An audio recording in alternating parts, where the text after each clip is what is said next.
Mga kuya, mga ate, magandang gabi po sa inyong lahat. Ngayon pong araw na ito ay magluluto ako ng, alam ko po na masarap ito. Paborito ko po ito kasi. Kaya huwag na po tayo magpatumpik-tumpik. Mag-umpisa na po tayo magluto. Lagay po natin dito sa lalagyan, ito pong toge. Hugasan ko na po ito na ating pagtitimplahan. Dahil wala akong katswete sa bahay, kaya mag-i-eksperimento po ulit ako. Lalagyan ko po ng food color para makita ko rin kung ano ang itsura ng lulutuin kong. Baguhin po natin yung lalagyan. Yan. Maglagay po tayo ng tubig. Mga 1 litro, tama-tama. Yung dami niya. Pagkatapos, hulog po natin yung harina. Dito po sa kakalawin natin, lalagyan natin ng mga 2 o 3 akal. O depende sa lapot niya. Ayan, 2. Isa pa. Haluin po natin, tingnan natin kung malapot na siya. 2 munang ilalagay natin. Bago natin idagdag yung kulang. Parang malabnaw. Kahit pa meron ng toge. Kailangan itong tubig, medyo malapot. Sana maubos ko lahat itong butter. Mailagay ko lahat sa toge. Yan, lumapot na siya. Pwede na ito. Huwag naman yung masyadong malapot na malapot. Parang hindi mo nakukuha pero malapot siya. Lalagyan ko ng food color. Tingnan nyo na lang yung kulay. Wala kasi akong anatosid eh. Kung ano magiging texture nito pag niluto. Kadagan po natin. Yan, maganda na ang kulay. Parang itlog na siya. Maglagay po tayo ng itlog. 2, 3. Haluin po natin mabuti. Lagyan po natin ng paminta. Haluin po muli. Lagyan din po natin ng 1 teaspoon na asin. Para medyo lumasa-lasa yung ating kukoy kahit na isasawsaw natin sa suka. Masarap pa rin, di po ba? Lagyan po natin ng 1 teaspoon ng bechin. Haluin po natin muli. Halo ng halo para magsama-sama yung ingredients. Hulog po natin yung bawang. Hinayat sa maliliit. Yung pong sibuyas, ganun din. Tapos medyo haluin po natin. Haluin natin mabuti para magsama-sama. Sana po ang kalalabasan ng luto nito maganda. Kasi minsan napapansin ko pag nagluluto ako ng ukoy na toge, medyo maitim. Hindi ko maintindihan kung saan nanggagaling. Kung sa paminta ba o kaya mag-i-eksperimento po tayo para makita natin yung talagang kalalabasan niya. At babaguhin ko rin po yung procedure na ginagawa ko sa pagluluto po nito. Kasi pag nagluluto ako ng ukoy, hindi yung basta inilalagay ko sa kawali. Lalagyan ko po ng aluminum mold para bilog at saka para pare-pareho. Pag kinain mo, walang malaki, walang maliit. Tama-tama lamang. Yun po yung style ko. Yan, haluin po natin mabuti para mag-combine lahat yung ingredients. Yun pong wet mixture, hindi po sapat na nilagyan ko lang siya ng asin. Kailangan itong toge, lagyan ko rin para makuha niya yung tamang lasa. Yan nga lang, huwag po natin masyadong alatan. Lagay ko tamang-tama lang. Lalagyan ko na po ng asin. 1 teaspoon ulit.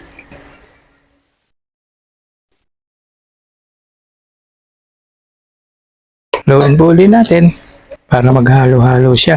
Pasensya na po, may nakakalimutan ako. Kaya pala sabi ko, bakit parang maputla ito? Hindi ko pa pala nilagay yung carrots at yung kinchay. Lagay natin yung carrots na aking ginadgad. Gulay pala ito. Ano ba nangyayari sa akin? Nakakalimutan ko. Tayo kasi sa akin nandun sa may lababo. Kasi ilagay po natin yung kinchay na tinadtad din. Pampabango po ito. Haluin po ulit natin. Tataka ko bakit parang pale yung kulay niya. Parang hindi maganda. Buti nasilip ko dito sa lababo namin na hindi ko pa pala nailalagay itong gulay. Pasensya na po. Tao lamang. Nagkakamali ko minsan. May edad na po kasi. Kaya ganun. Ganda na ang kulay. Di naman po siguro mahihilo tong toge sa paghahalo ko dahil gusto ko na magsama-sama siya. Yan, tapos na. Magluluto na po tayo. Maglagay na po tayo ng konting lumpita. Sapat lang para naka-level lang po sa ibabaw ng molde. Okay na. Ano po natin gagawin? Lalagay po muna natin yung tokwa sa ibabaw. Yan. Pagkatapos, lalagyan na po natin yung toge. Estilo ko po ito. Para bilog siya, di ba? Pag nalagyan nyo na po, lagyan niyo ng mixture.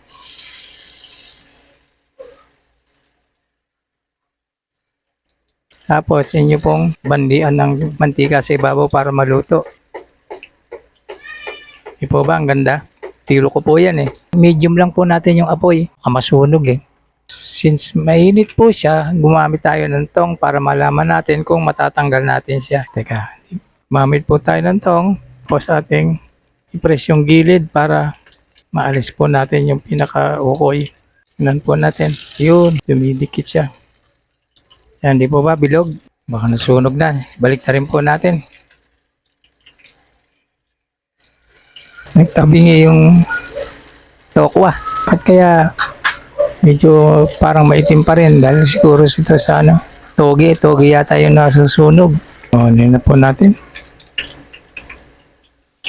Yan po ang daling paraan ng pagluluto ng ukoy. Yung kanina pong ginawa ko na butter, yung butter pong yun, ilagay na ninyo doon sa toge. Paghaluin nyo, gawin nyo malabnaw. Kasi kaya pala dumidikit yung aking ukoy. Ngayon, lagay nyo po yung inyong molde, ilagay nyo na po ngayon yung measuring cup po is 1/4. Ngayon, patagin po natin yung ingredients na inilagay. I-flatten po natin. Yan. Pagkatapos po natin may flatten na maganda, lagyan po natin ng 2 tokwa. Yan. Pagkatapos po, buhusan natin ang natirang konting liquid para dumikit yung tokwa. Gamitin po nyo 1/8 measuring cup pero konti lang po ilagay ninyong liquid o butter. Para lang po padikitin yung toge doon sa tokwa. Ngayon naman po, ialisin na natin yung molde. Tingnan nyo, napakadali oh.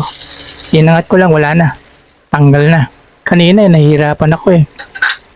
Ito po ang madaling paraan. Alam niyo naman, nag-iimbento po tayo ng madali. Yan.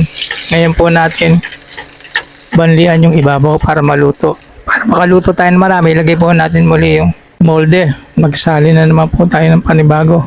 Kasi kung paisa-isa lang yung ating pagluluto, ay abutin po tayo ng siyam-siyam. Ibuhos na po natin yung ingredients. Atin lang pong i-flatten para malagyan lahat.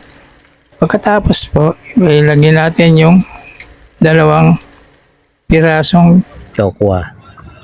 lagyan po natin ng butter mixture para dumikit po yung tokwa doon sa toge. Yan. Ito po ba madali? Pagkatapos, para maalis po natin yung molde, tanggalin na po natin. Ito po ba dali? Saka po natin bantuan. Tingnan po natin ito, baka luto na. Ayan, hindi na nyo. Luto na siya. Kanina, nahihirapan ako talaga. Ngayon, ito po ang madaling pamamaraan para matanggal din po ninyo yung molde na madali. Talagang walang pagbabago yung boses ko. Napuputol, tsaka parang paus ako. Ba't kaya ganon? Sensya na po kayo sa akin. Pipilit ko na magsalita para mas maganda yung aking video. Pwede pa pong lagyan natin ng pangatlo.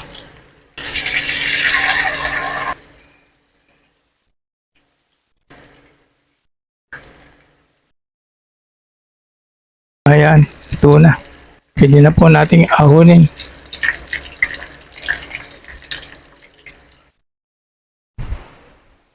Ito na po yung finished product ng aking nilutong ukoy na toge. Masarap po ito. Sana wag po kayo makalimot na mag-subscribe sa aking channel, mag-like, at mag-hit na rin po kayo ng notification bell ko para updated kayo sa lahat po ng video na i-upload ko. Maraming pong salamat sa inyo.